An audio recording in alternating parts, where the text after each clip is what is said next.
As promised this week, we are doing something intrepid. Actually, this week's episode is the first part of a 7-day tour we did from Rome to Amalfi with Intrepid Tours. We start today in Rome, visiting the Roman baths before we meet the other members of our tour and our Italian guide Luca to get all the info on our tour and have our first dinner together. Next morning, we take the fast train from Rome to Naples, and we tell you all about Naples. Naples was a real eye-opener, and we tell you about the Spanish Quarter and how edgy it was, and it had all these decorations and street art, which is everywhere. Then we talk about the most famous Napoli football player of all time, who is absolutely everywhere you turn in Naples, and why the whole city was covered in blue and white decorations, literally. We walk through the streets, visit the stunning Veiled Christ statue, and it was incredible. Next, we visit the massive 23,000 square metre plaza and walk along the Bay of Naples to the famous castle that is supposedly held up by an egg. Next, we have lunch and eat the famous Neapolitan pizza, which was invented in Naples. And I tell you about the unique toilet paper I found for sale around the old city. And we finish in a gorgeous little outdoor bar right in the heart of the Spanish Quarter. Lastly, we take you to the metro station, so far underground I thought we would never reach the bottom before we board another train on our way to our next destination. But that's for next week's episode. If you'd like to see all the photos from this episode, and there's some really great ones of the street art and the street decorations and everything, and also there's an interactive map with all the places we mentioned, and you can go on and have a look at those, then go to the player you're now listening on and click on the link to episode 69. Please enjoy the episode all about Rome to Naples. Cheers! And welcome to the Beach Travel Wine Podcast. We are your hosts. I'm Leanne. And I'm Lyle, and this is the travel podcast for beach-loving, wine-drinking couples over 50. So if that sounds like you, grab yourself a drink, sit back, relax and listen as we go travelling the world one wine at a time. Cheers. Good morning, Lyle. How are you today? Ciao, Leonita. Are you good? I'm spectacular, thank you. That's good. We're back in our podcast studio, and today's episode, we're doing something a bit different. We're talking about a 7-day tour that we're starting that we did from Rome to Naples. Correct. Yeah. Now, the reason we did this tour, we met some friends actually in the Maldives in 2017, and since then we've been trying to work out how we can meet up with them somewhere and have a holiday, haven't we? For years we've been having holidays and cancelling them. Anyway, this is the one that we chose, and it's the Rome to Amalfi 7-day tour with Intrepid. Yes. All right. So, as I said, we're starting in Rome, and that's what we're going to talk about today. But quickly, a little bit about the Intrepid and the probably a couple of reasons that we chose this tour. Besides the fact that it's Rome to Amalfi, so there's all sorts of great places to visit in there, and we're going to cover all of those. But Intrepid itself, though, is a pretty cool company. You know, like their mission is to create positive change through the joy of travel, and I really like that. And I think what you liked is it's small group travel. Yeah, absolutely. Yeah. And I mean, so the group, I think the maximum size is up to 12, and we only had 6 in our group, and it just makes for a really nice experience, doesn't it? Yeah. Well, for sure. Was it 6 or 8? No, 6. Oh, sorry, 8. Yeah. 6 others as well as us. Yeah. So you're right. I can't count. And of course, our tour guide, who I'm going to talk about in a minute as well. But Intrepid offer over 1,000 trips and to 100 countries. So there's a lot to choose from. And I'm going to put a link, obviously, to the tour that we did, but also to Intrepid's websites. It's got a really nice website, really easy to use as well. But they're what they call certified B Corp, so responsible travel. So it's better for us, but it's also better for the local communities. And with this tour, it was in one of the styles they call original tour, and they have different levels. And originals, a pretty standard one, 3-star hotels, that sort of stuff. But they support local communities by staying in locally owned hotels in great locations, which is another thing that we loved about this tour, wasn't it? Yeah, I think probably my two things that I really enjoyed about it. You do get a fair bit of free time. And secondly, the hotels that we stayed in were in amazing locations. were. Every one of them. Yeah.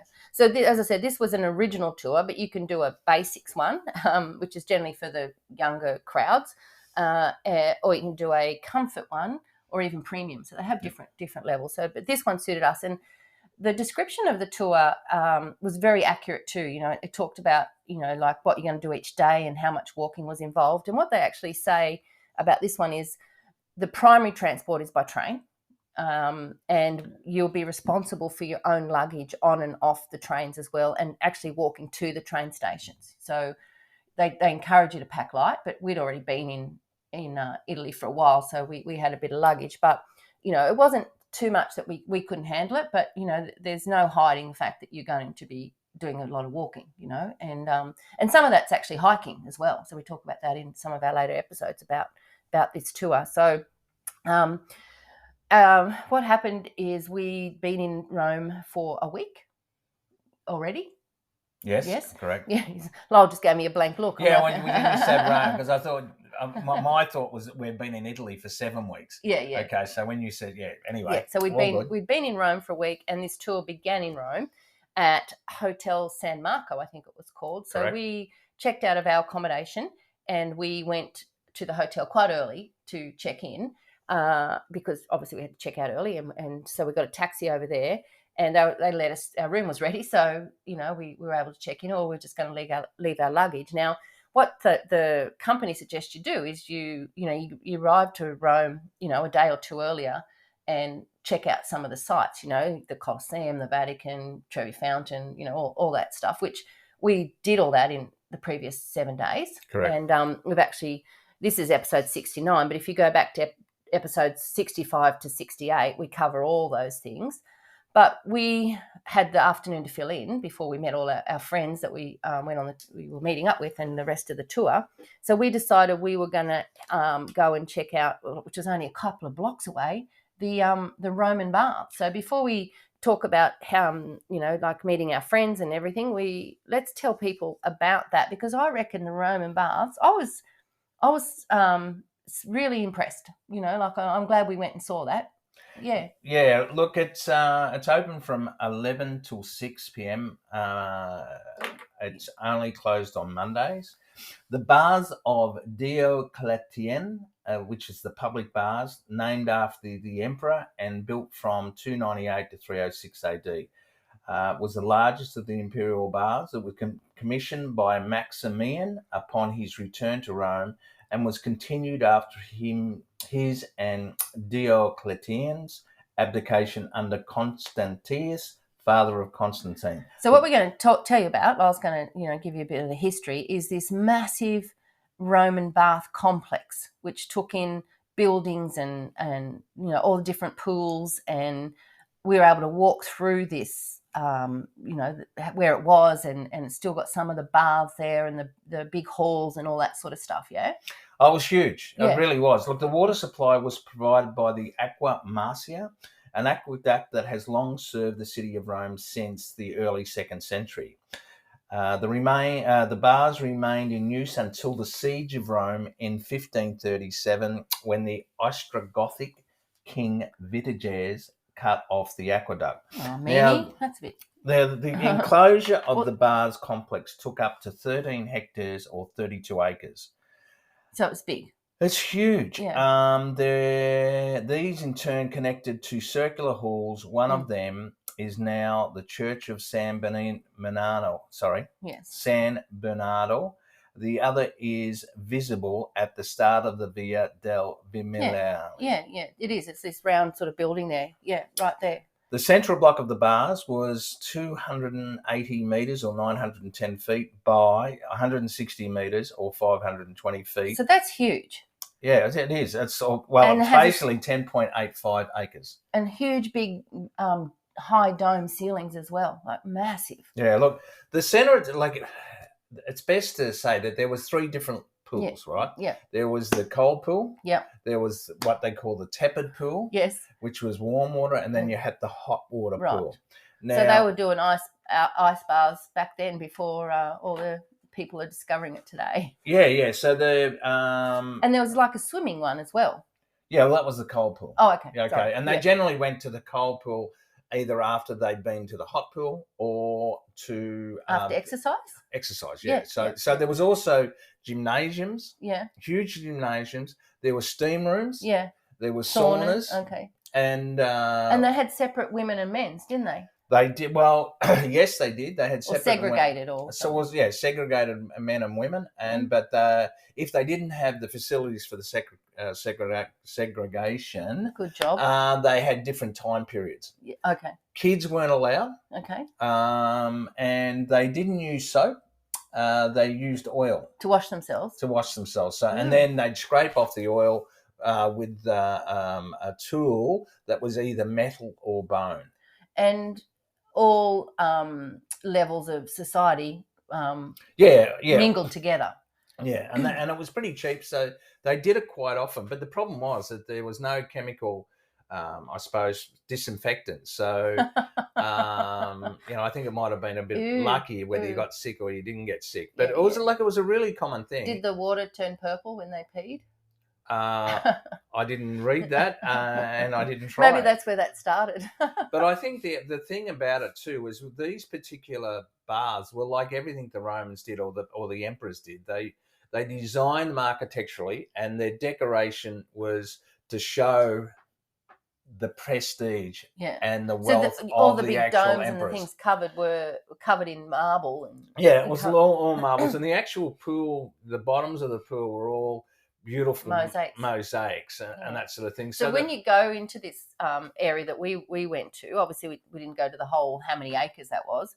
You could step down into the bath, one of the baths, and walk on the tiles, and you could see the rooms that were attached to the baths with, as I said, great big halls with the great big dome ceilings. Yeah, they had the vaulted ceilings. And you're right. Look, these were basically pieces of art. And they were quite and this wasn't the only one. They were quite common in Rome, and but this just happened to be the biggest and also the last one to close, I think. The bars itself, the Rome bars, it's also home of the National Museum of Rome. Correct. Yep. And to be honest, there's 4 of them, isn't there? Yeah, there's the Palazzo Massimo. Yep. There's the Palazzo El Temps, and the Cryptia Balbi Balbi, and this one. Right. Okay, so there's one ticket.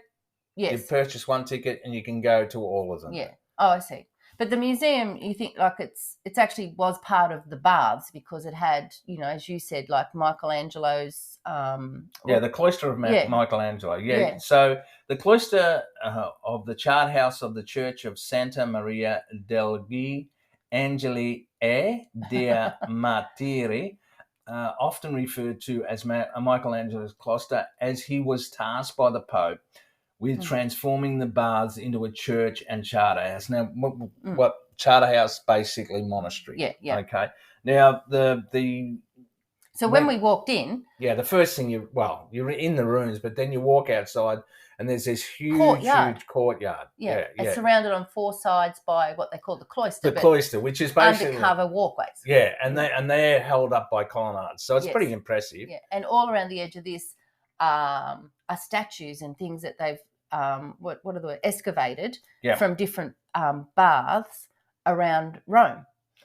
That's true, but it's also there was a lot of funeral stuff as well. Inscriptions. There was a lot of enormous amount of statues of people and busts of people.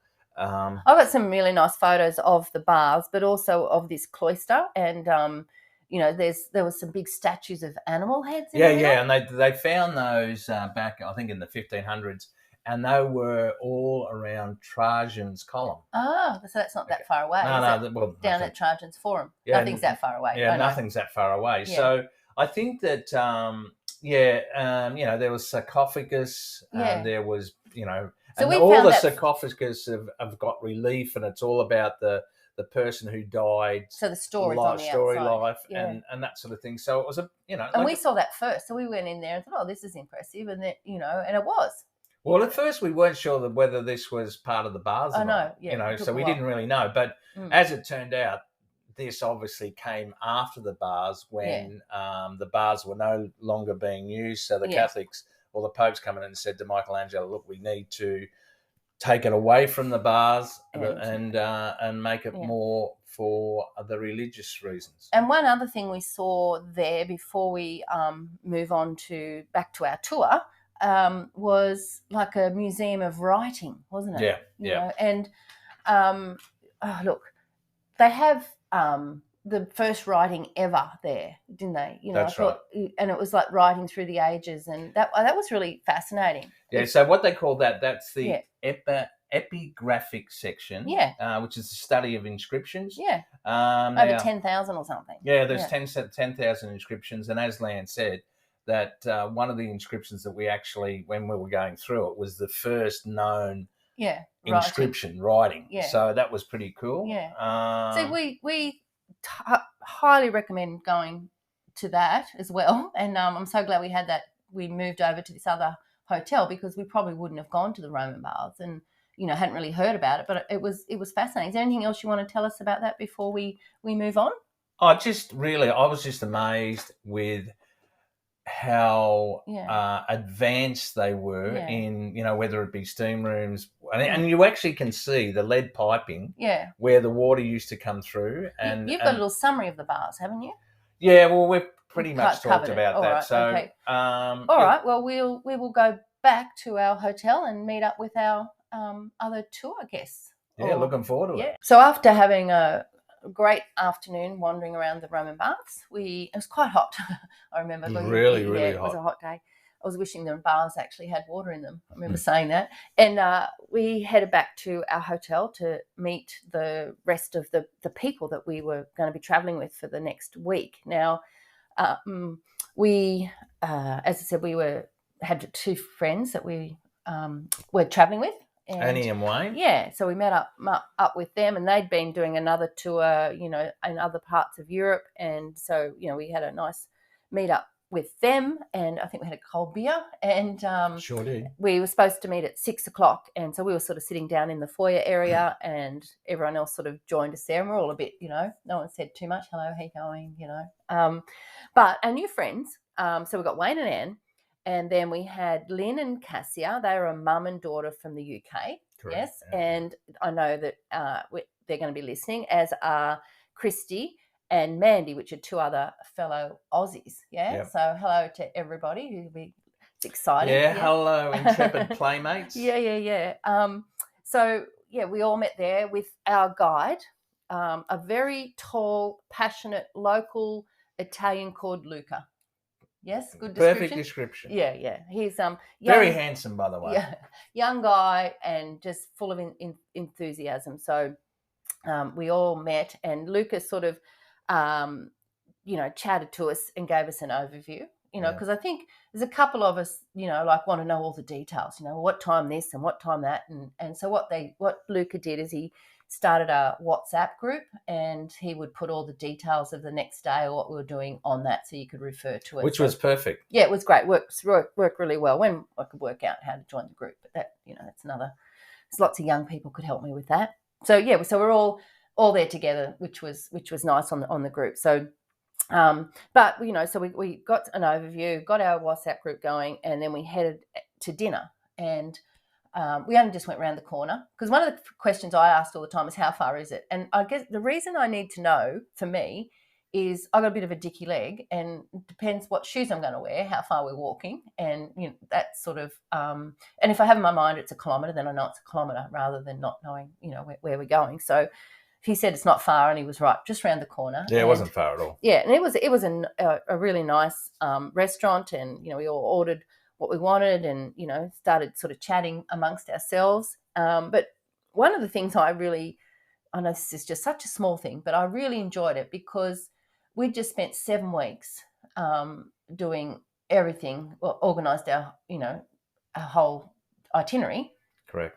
And like where we're going to go for dinner, what are we going to do, all that, and all of a sudden I didn't have to make any decisions, which was really nice. I like that. And the other thing is we were all ordering our meals, and I'm just like, oh my God, how are we going to pay for this? And at the end, Luca just gets out his phone and his calculator and works out what everyone's had, and you just pay him either by card or cash, and never an issue, was there? Yeah, for the whole 7 days. It just at work. I honestly question whether it would we're be just like, oh, here we a good go. idea. Because a lot of restaurants don't like you splitting bills, but we were splitting it, 6, 7, 8 ways sometimes. But for the whole 7 days, it worked perfectly. Yeah. Well done, Luca. Yeah, well done, Luca. So after dinner, most people headed back to the hotel. They'd done a lot of traveling. One of the girls, poor Christy, had lost her luggage. So her hot day in Rome, where she was going to be sightseeing, was spent on the phone trying to chase down luggage. And so she got Luca to help with that. So that's another reason to have a local guide, because, they speak the language, and they know who to speak to, that sort of thing as well. So but you and I, we head around the block, as we do. We like to do a blocky at the end of the night sometimes. And had another glass of wine. Found somewhere to have a glass of wine. And then, we got headed back for a good night's sleep, because we were up reasonably early the next day for breakfast. Now, all the only meals that were included with this tour were breakfast. Yep.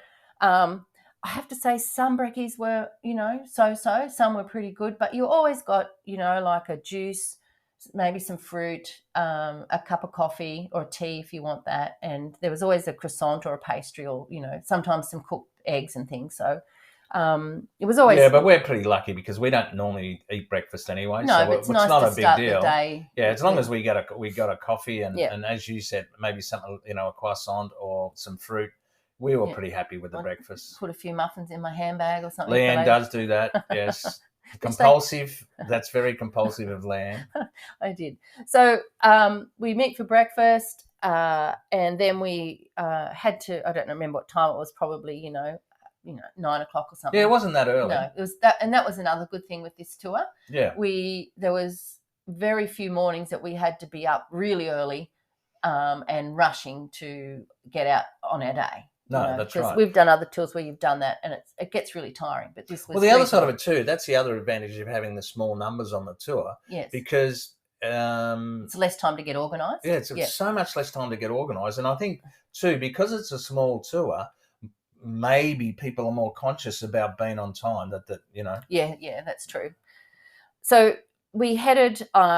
we were walking from here to the main train station in Rome, which was about 450 metres. Yeah. But mostly downhill.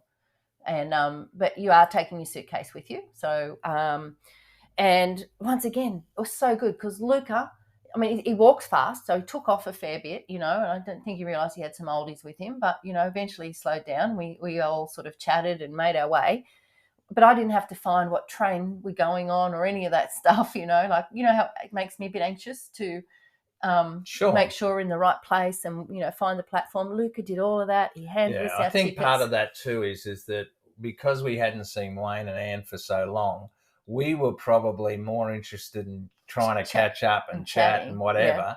And because Luca basically knew exactly what we were doing, that allowed us to focus more on that and relax, and rather than have to start talking to the other people. And getting to know the other people, our new friends as well. And to give Christy credit, like for all the drama she had, poor girl, she just was a sparkling personality. Yeah, she was lovely. Yeah. So we hop on the train and the fast train, and we head to Naples. See. Before we get to Naples, I haven't yet said, I've said that the tour we're doing is called Rome to Amalfi, and we're starting, by leaving Rome and heading to Naples. But what I thought I'd do quickly is give you give everyone a quick oversight of the actual, other places that we'll be going to. Yeah, the itinerary. Thank you, that's the word I'm looking for. Very, very good, honey. And all the places we're going, we hadn't been in our previous 7 weeks, so I was pretty excited. So day one was, Rome to the night in Rome, sorry. And then day 2 is Naples, which is what we're going to talk about in a minute. And then we finish that day 2, in Pompeii, so which I was really excited about. And then day 3 was Pompeii, which is, modern Pompeii, ancient Pompeii. And a walk up to Mount Vesuvius. Well, that's actually the next day. Oh, is it? Yeah. So what we did was we had the day exploring Pompeii, and then we stayed a night. So we had 2 nights in that's Pompeii, right. which was great. See, that's the other thing with this tour. Yeah, nice rushed. that's true. Yeah, each place we went to, we had at 2 least nights, except for the first night in Rome. Yeah. And then so the next morning we're up. This is day 4, and we do, as you said, we went Mount Vesuvius, and after Mount Vesuvius we have a private transfer vehicle to Sorrento. Yeah. Sorrento, beautiful. Yeah. And we had 2 nights in Sorrento. Yep. Yes, and we actually did an add-on to the Isle of Capri. We did a boat tour, which was pretty That's fancy. a bit of a wow. Right, yeah. So Sorrento, oh my gosh, wait till you hear about where we went, Sorrento, the restaurant we went there, and what Lyle did with lemon sorbet. That's interesting too. No more. And then, so that was the 2 nights in Sorrento, and then we had 2 nights at Amalfi. Yep. Yeah, and included in that as well was a trip to Positano. Yes. And one of our favourite days of all time in Italy, in Amalfi, was one of the walks that we discovered. Yeah, it was beautiful, and it was a bit of a party town. Yeah, so we'll tell you all about that. All about that. So that, of course, Leonita and I partied. We did. So that's the tour. Basically, 7 nights: 1 in Rome, 2 in Pompeii, 2 in Sorrento, and 2 in Amalfi, with lots of trips and guides and things, all in that. Yeah. Can I just say one thing? Yeah, sure, go. The coastline of Amalfi is absolutely stunning. But before we get there, we arrive in Naples. Yes, we do. Yeah. Now, Naples, tell us a little bit about that, because it's the 3rd biggest city in Italy. Yeah. Yeah, it's just got a population of just over 900,000. Yeah, close to 1 million people. Yeah. Look, it's had a bad rep for being high crime, poor. Sure. Over the years, but that's all changing, isn't it? Yeah, it's definitely a more edgy city than Rome or Florence or any of those places, but it's definitely got its own personality. The streets are quite narrow. It's very, very busy. Well, the Spanish Quarter they're talking about is very narrow, like hundreds of cobblestone alleyways, narrow streets, because there's no cars that can fit through there, right? Yeah, that's right. So. Can I tell people what we saw when we got there? Would that be okay? Oh, I'm thinking that's what we're doing this for. Well, the whole idea was the tour was we do a walking tour with our guide, an orientation tour of Naples, and we visit a couple of sites, and then we had free time. Okay, yep. But the first thing we do is when we get to the train station is we don't want to have our luggage with us all day. Yeah. So Luca takes all of us to a luggage lock up, business, which is all over the place at the train station, and we leave our suitcases there, right? Yes, you remember that? Yeah. But we were a bit anxious because, like, I've got my laptop here, and like, how much do you take with you? How much do you leave? One of our friends had a significant amount of money, cash. He's like, oh, will I leave it? Will you take your passports? Anyway, we all left what we wanted to leave, and we didn't have an issue with that. So it was really nice to dump our luggage for the day. And that's something that you can do even if you're traveling on your own. If you only have a day or half a day in a city, these luggage lockups are in all the major train stations. So it's a pretty handy thing to do. Yeah. Yeah, it's a good facility. Yeah. We actually saw one. I'm waffling now in Florence, remember? Yeah. Anyway, that's another story. So we did that. We dropped our suitcases and backpacks and things that we didn't need, and we started our walk, right? Is that what yes? Yeah. So what I think I might do is give you a bit of the history about. Yes. Well, now we're starting Naples. Our walk. Yes, do that. Okay. So for centuries, Naples was passed from empire to empire and civilization to civilization. Mm-hmm. Greek, Roman, Norman, Bourbon, French, and Spanish cultures have occupied the region at one point in history. Naples has experienced cholera epidemics, fascism, the Great Depression, Nazi occupation, a volcanic eruption, and an increase in unemployment. And obviously the other organised crime have created many challenges for the city. But you can tell, well, That's I starting to felt coming out. that vibe Yes. is dissipating. So look, they've had their dramas with like a lot of European cities, and I think they're at that stage where they're just stepping out of that and they're becoming a lot more progressive. Yeah, well, the Spanish Quarter, which I really loved, which is the first place we walked through. Yeah. It was basically the place to avoid for many years, and it's sort of where it's called the Spanish neighborhood because that's sort of where the Spanish soldiers lived during the occupation. So there's lots of crime, but now, as you said, it's edgy. You've got these narrow cobblestone alleys, and you're walking along, and then all of a sudden there's like another one off to the left and another one up further, and it's still where the locals live, and they've got their washing hanging out, Sure. from their windows, and then there's a lot of street art. So much street art. I've got some really nice photos of Naples and the street art and the edginess and the streets and stuff. But when we arrived, we were so lucky because I think we're lucky because SSC Napoli, who's the football team for Naples. Well, you know a lot more about this than I do. Well, they had just won the Italian Football League in like for the first time in 33 years.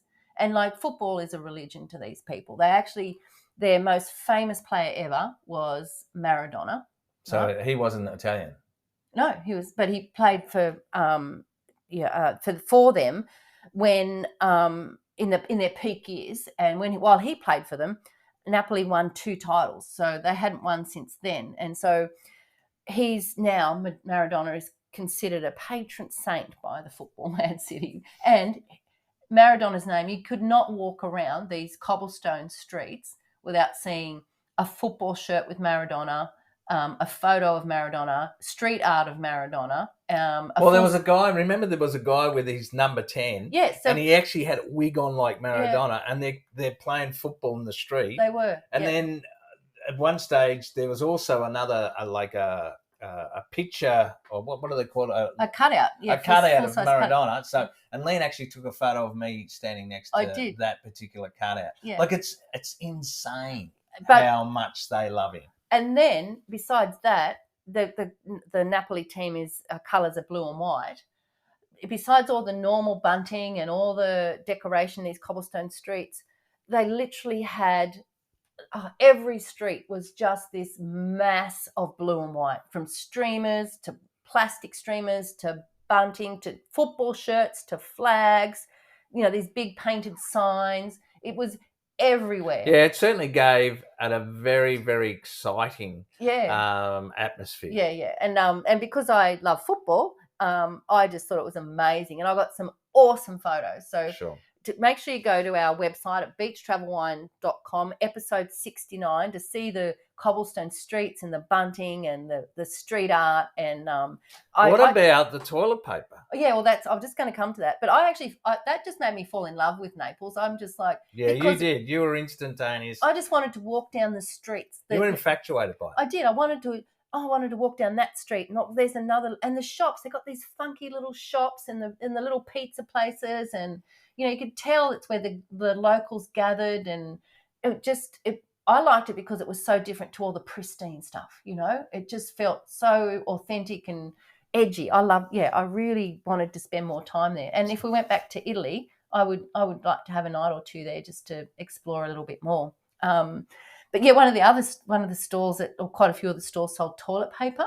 And I've got a photo of this. This is incredibly unique. And on the toilet paper, they have pictures and images. Yeah, images. Yes, same thing. Pictures, images. So the whole toilet roll has either other football teams' logos on it. So which is a bit, how's your father, as you would say, but also politicians. Yes, and even the Pope. So what they're basically saying, you can wipe my behind, on that. I thought that was hilarious. Yeah, it was very, very funny, which gives you an idea of probably the sense of humor of the city. It was definitely edgy. Yeah, it was great. Poor Luca, our amazing guide, you know, he's trying to get us through this orientation walk and get us to where we've got to go. And, you know, we're all just wandering around, taking it in. And with our mouths open, just, wow. And also going on chatting, here? you know, like, you know, it was nice because I'd be walking along chatting to Lynn, and then, you know, Annie'd be that back chatting to Cassia, and you'd be chatting to Christy, and, you know, and Mandy, and we were just all sort of swapping, you know, where we were, and just chatting away to everybody. It was great getting to know people on the walk. But, you know, Luca, definitely we had to, you know, get our orientation done. And the first place we went to were after going through the Spanish Quarter, well, the churches actually in the Spanish Quarter, was a cathedral. Yeah, the Cathedral of the Assumption of Mary. Now, you need to cover your shoulders in this because one of our group had a sleeveless shirt, and they wouldn't let her go into the church, which was a bit disappointing because there are other people in there with sleeveless shirts on. So just be aware of that. Yeah. Yeah, look, it's open from daily from 8:30 to 1:30, and then from 2:30 to 7:30 p.m. Look, it's dedicated to Saint Juan Valerius. I'm not sure if I've said that probably not. Probably, but his relics are buried here. The foundation of the church is attributed to Emperor Constantine the Great in the 4th century. It's pretty impressive inside. You know, we got to have a quick look at the colonnades and the naves. It has a nave with 2 aisles divided by 27 antique columns. Yeah, massive and columns. Forms a large separate part of the cathedral. So, look, we didn't spend that much time in there, mainly because we didn't have much time in Naples, but also the fact that one of the I just said that. So, but look, impressive. Yeah, and then from there. And did you know that they have over 500 churches in Naples? No, I didn't know that. Yeah, I read that yesterday. Okay, well, it doesn't surprise me. There's lots of churches all through Italy, so that's a lot. Now, then we went to another sort of religious place, which I was enthralled with, which is like it's a statue, isn't it, of the veiled Christ? Yeah, you were talking the Cappella San Severo. It's a Mason chapel, and it was a chapel. That's it. That's right. It was built in 1590. It's only this little chapel, and once again, Luca's got the tickets. You know, he hands them out. We skip the line because he's all organised and got it all done. It's just perfect having someone else do all this stuff. And it's just this little room, but in the centre, I mean, it's all decorated with beautiful artwork and other it's statues. Basically, it contains work of Rococo art by some of the leading Italian artists of the 18th century. Okay. Now, the Duke of Terramaggio, after recovering from a serious illness, had a private chapel built, which is this. The Masonic symbols were included in its reconstruction as a family burial chapel. Probably the highlight is absolutely the 1753 Christ Veiled Under a Shroud by Giuseppe Sammartino shows the influence of the veiled modesty. It is regarded as San Martino's masterpiece, largely due to the rendering of the transparent veil, and thus considered one of the world's most remarkable statues.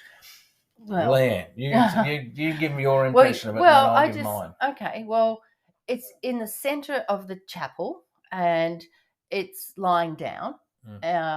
And it's obviously a body, a full size body, and it's marble by the look of it. Yes, it is. But you can see the body, even though it's covered as part of the statue with a veil. Yeah. And the veil's see through, but you know it's there. Like, it's hard to describe. It was remarkable. You said it was one of the world's most remarkable. I agree. Like, I was blown away. Actually, I've never seen anything like it. We've been to Florence, and we'd seen all the David and all those other sculptures and the fountains we've seen in Rome, and the sculpture was absolutely fabulous. This, though, had a subtlety. Yeah, it was great. Of that veil that you just was like, how the hell did they do that? So go and have a look at our episode 69, the pictures with that on our website, beachtravelwine.com, and there'll be a picture of that, because you won't believe it. It's really cool. But so we walked around there for a while. So just the name of that chapel is the Chapel Yes. of Santa Maria del Pieta. Okay. Now, also on our website, there'll be an interactive map. So all the places we're talking about today on this episode, they'll be marked on the map, and you can actually click on them and get more information about each place, and they'll have photos there as well. So that's a really cool feature we've now got on our website. So it's episode 69. Go and check out that interactive map. Yeah. Now there was another exhibition in that particular in that chapel. Because once you leave blew the chapel, my mind away. Yeah, once you're in the chapel, it blew your mind away. You haven't got it back yet. You go down the stairs, and there's another room, and there's these two big glass, or one big glass. Anyway, it's a great big glass cabinet, and in it are these, like. It's an exhibit consists of a mature man and a pregnant woman. But they're not. All it is it's their blood vessels. Yeah, okay. The skeletons are encased in hardened arteries and views, which are coloured red and blue respectively. Yes. Previously, historians had surmised that the corpses could have been created by injecting the hardened substances directly into the veins of the living subjects. And however, recent analysis of the blood vessels indicate they are constructed of beeswax, iron wire, and silk. Now, the thing about this particular exhibition is that they are so close to what modern medicine now. So they're correct and they're accurate. Yeah. That's the word I was looking for. Yeah. They're so accurate. I was looking for the anatomically correct, with the blood vessels. They've got. You're absolutely right. Yeah. I wasn't going to say that. No, I know you weren't.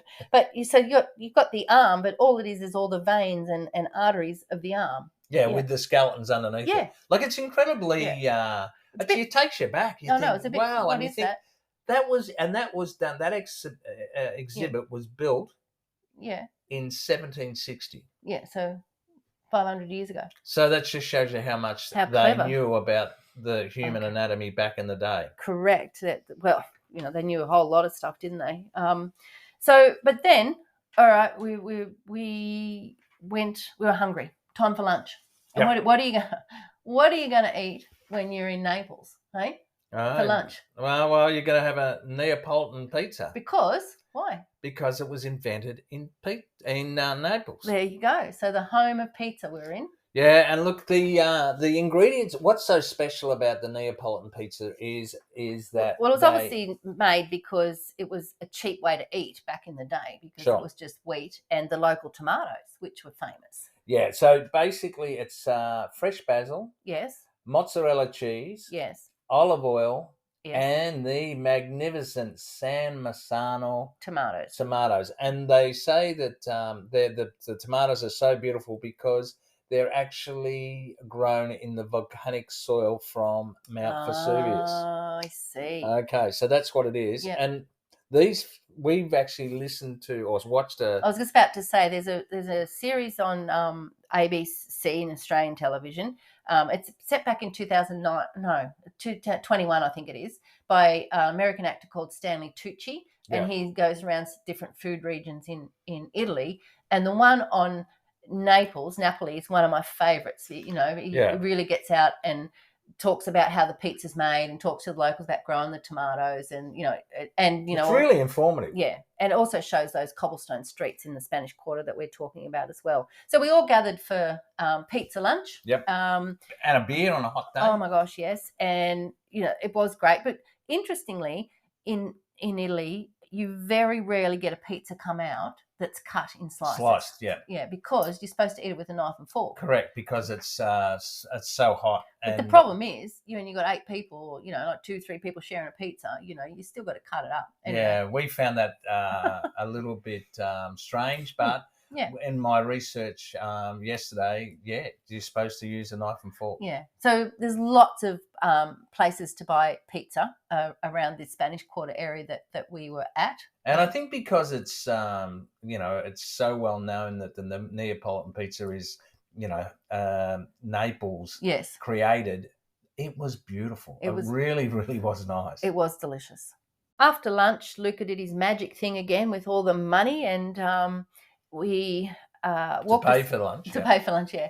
And then he walked us to the theatre. There's which was going to be our meeting point later in the day. So we basically then had free time for the afternoon. We had a few hours, which once again is one of the things about this Intrepid tour that we loved, is that you had a lot of time that you could, if you wanted to, do your own thing. Yeah, you could either get after it and really get stuck into the tourist sites, or you could just take it easy. But Luca did offer, he was going, to look at one of the castles, and if you wanted to go with him, you could do that. But we decided that we were going to walk along the waterfront. Yeah, we really wanted to spend some time with Annie and Wayne, really. But also, like just see a little bit more down there on the, what is it, the Gulf? The Gulf of Naples. But before you get to the Gulf of Naples, near that sort of theatre is a huge plaza. Yeah. Yes, that's the Piazza del Plebiscito. Plebiscito. Yep. It was constructed in... It's massive. It was constructed between 1809 and 1846. It's that big. It's 23,000 square metres. Yeah. Okay. Now, it was dedicated to the plebiscite of 1860 that brought Naples into the unified kingdom of Italy. Yes. The Piazza... very close to the Gulf of Naples, and is bounded by the Royal Palace. Now, the palace, it was one of the 4 residences near Naples used by the House of Bourbon during the rule of the Kingdom of Naples. So that was the Spanish, actually, I'm pretty sure, because there's a huge equestrian statue, and it's very impressive, of Carlo III of Bourbon, King of Spain, Naples, and Sicily at the time. So I find that crazy, the fact that the King of Spain was actually the King of Naples and Sicily at the same time. And once again, there's I've got photos of the walk we did, but this the plaza and that big statue at our website. But it is huge. Yeah, massive. So we went from there down to the waterfront. We did, and we sat there and had I don't know what time of day it was, probably a drink, I'd say. Yeah, we did. Yeah. And I think they have cruise ships come in, so it's quite busy there on the waterfront. But then we walked down around, the marina area and found a castle. Yeah, look, just with the Gulf of Naples, it is beautiful. Yeah. I mean, because you've got it's obviously it's in a bay, and it's got the mountains and Mount Vesuvius. You can see Mount Vesuvius on one side, and then you can see the hills on the other side back towards Rome. Yeah. It is actually beautiful. You can swim in the Gulf of Naples. They've got about 8 designated safe beaches. Oh, really? And there's actually also like in a lot of places in Italy, you've got a private beach, which is basically established back in 1860. See, that's interesting, because I think when a lot of people think of Naples, we've just talked about the edgy city and the street art and the cobblestone streets and the pizza and everything. You don't see it as somewhere where you'd go to swim at a beach.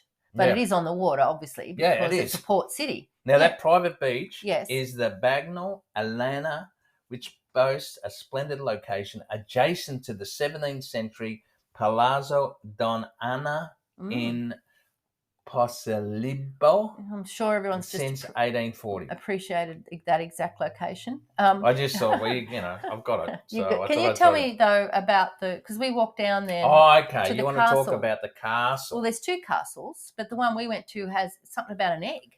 Yeah, it's the Castel del Ovo. Yeah, or the Egg Castle, oldest castle in Naples, strategically located on the waterfront, looking out on the Bay of Naples. Yeah, it's a beautiful area. And there's restaurants down there. There is a legend that Virgil buried a magical egg around the castle to support its foundation. Virgil was a poet and a sorcerer, a very famous sorcerer, in the Middle Ages. So he buried an egg to support the foundation. Well, obviously it worked. It's still there. It's still there. But that was a nice walk, because you're going down and past the marina. There's the yachts and things there as well. So you've gone from like the edgy streets where they've got all their football memorabilia out to, the upmarket sort of area where they've got the yachts and restaurants and things on the water. So that was pretty cool, wasn't it? That area. Yeah, and we did have a drink, and I've got to say that it was a lot less expensive than having a drink on the Grand Canal Venice. Venice. Again, he'd be cheaper than But that. just be aware too that when we paid for the drinks, went to pay for the drinks, they actually expected a tip. So again, it's not normal in Italy. No. But this particular guy, because we refused to give him the tip because that wasn't part of the deal. We just had one drink, and he sort of really sort of cracked the shits about it a little bit. But No. anyway, just be aware that in some parts of Italy they will try and get some sort of gratuity from you. Okay. And there's another castle though as well, which I think Luca took a couple of the other girls to see that, but we thought it was closed. We went to have a look as well, and the main entrance was closed, but they were doing renovations. But Luca and I think Mandy and Christy maybe found a way in, and they had like a bit of a private tour around the castle. That's the new castle. I think it's called the Castle Nuovo. Yes. Look, it was built in 1279 for the Aragon Spanish rulers. So again, the Spanish were fairly prevalent there. Yeah. It currently houses the Civic Museum and the Library of the Neapolitan Society of Homeland History. Look, the thing about that is it's huge. Yeah. But it's got this real look about it. Like it's got the moat around it. Yeah. And at the corners you've got like the rook-like structures. Yeah. Yeah, it looks pretty impressive and daunting. Yeah, so that's all sort of part of the waterfront as well, and in front of that sort of castle is like a big garden area, and that garden area goes right down to the water. So it's, I'm sure if you're coming into Naples by boat, it would look imposing and impressive, wouldn't it? Because you've got the castles and then this garden area, and then when you get off the boat, you walk through that massive 23,000 square meter piazza. Yeah, sure. And the other side of it too, it'd be daunting because in back in the day when they were building these castles, these fortifications, the Bay of Naples or the Gulf of Naples, there was a lot of pirate activity. Yeah. So that's part. So they had to be safe there, right? Well, they had to, be. It had to be imposing to put the pirates on. Yeah. So after we'd sort of been down to the egg castle, it was you and me and Anne and Wayne. We sort of weaved our way back through the streets, back to the Spanish sort of quarter, and we just went up because all the time we're walking through, I'm like, I want to go up that street. I want to go up. Every street seemed to have everything. I just wanted to go and have a look. It was just so unique. And anyway, so we decided we're going to do this, and we just found this gorgeous little bar, I guess you'd call it, just sort of around the corner. It was private, and we sat there, and I've got a nice photo of the four of us sitting there, and it's got sort of like the street posters on the wall behind us, and it was so authentic. I just loved that. We sat there and I just had an orange juice or something, but just to sort of be sitting in the streets was really cool. I loved it. Yeah, you loved it. You were infatuated by it. Now, one of especially the Spanish Quarter. Yeah. Well, one of the things we didn't do, but once again, or probably actually I wouldn't do this if we went back, but there's but from the Spanish Quarter, it's possible to reach the Certosa di San Martino, which is right up the top. How do you say that? Certosa di San Martino. And you get this through a complex system of flights of stairs. So it's not just like straight stairs. It's all these, it's almost like hidden staircases, known as the Pedamentina. So there's more than 400 steps to reach up the top of the Vomero Hill, which is where obviously the best views of the city of Naples and the Gulf of Naples are. So that but that Pedamentina, the stair sort of structures, was started in the 14th century. So workers could transport their materials to build a monastery, but also then to basically as a defense system. So a lot of people couldn't find how to get up there, which was pretty cool. So so it's as I said, it's the best place. not just up the top, but along the way to admire the Bay of Naples in all its splendour. So that's something that I guess we might never do, but I think it would be worth the effort if we went back to Naples. Yeah, and apparently there's tunnels too, like the ancient underground. There's Yeah. tunnels that they've opened up that basically you can go through and basically have a look at ancient Naples. Yeah, so that makes sense. So there's I think there's plenty to do. Well, plenty more to do that we didn't get the chance to do. But that's yeah, okay. Leonita, what would you give Naples out of 10? Well, I'd give it 10. I loved it. Yeah, I'd definitely go back. You? Yeah, I thought it was different. It grew on me. Yes. At first, I was sort of, because it's so different. Like I was sort of, and so out there and so in your face. But once you sort of and we were got used to it, we were in a bit of a rush, I guess, and Luca's a tall guy and he walks fast, and we're we're just all trying to take in the views and but we had to stick to a schedule, and once we sort of sat down and relaxed and had our pizza, and then we're able to chat, and then we had free time, we were able to absorb the city more. Yeah, absolutely. Probably a really good way of putting it.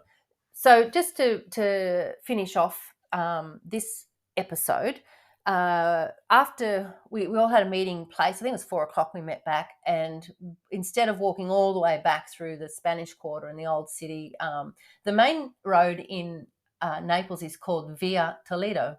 Did you know that? No, I didn't. Yeah. So we did. That's how we walked to get where we were. We were going to catch a local train back. Now, apparently, this once again, a local train from the metro. Yeah, we're going to catch a metro. The main station. Yes. Yeah.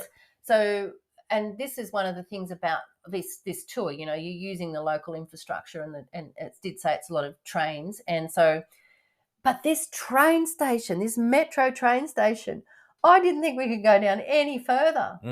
But we actually went down as far as I thought. If we just kept going straight, we'd have got back to the train station. It's 50 metres underground. Yeah, they say that the metro is between 30 and 50 metres underground. Yeah, because you've got to get past the old ancient sites. Well, you've also got to get under the water table. Yeah, so far down. Well, I don't know whether you have to, but they do.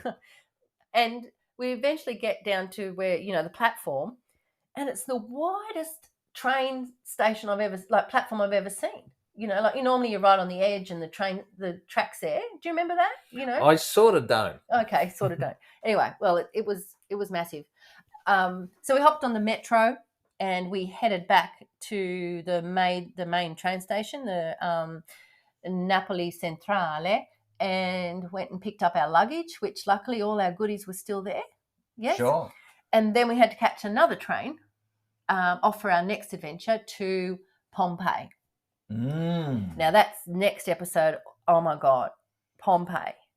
Honestly, everything you've heard, thought about Pompeii, it's all true and more. And we're going to tell you all about that. I can't wait. It was really, really fascinating. Really good. But before we do, your favourite place to have a glass of wine in this day, whether it was in Rome the day before or in Naples? I'd have to say Naples. I think for sure, and I think I would go with that little bar in the Spanish Quarter that you said you had oranges. I would question that. I think it was maybe even a limoncello spritzy. But anyway, who knows? Had fruit, but right? But yeah, by that stage we'd been around, we'd looked around, we were much more comfortable. And it was really enjoying watching, doing a bit of people watching too. I really thought that was a nice place to have a glass of wine. But I'm going to say my favourite was at that restaurant on the first night, because it was just lovely to sit and meet all our new travel friends. Yeah. And we're going to tell you more about our trip, our tour, our guide, and all the people we travel with in our next episode. So we look forward to seeing you in episode 70. Arrivederci. Bye.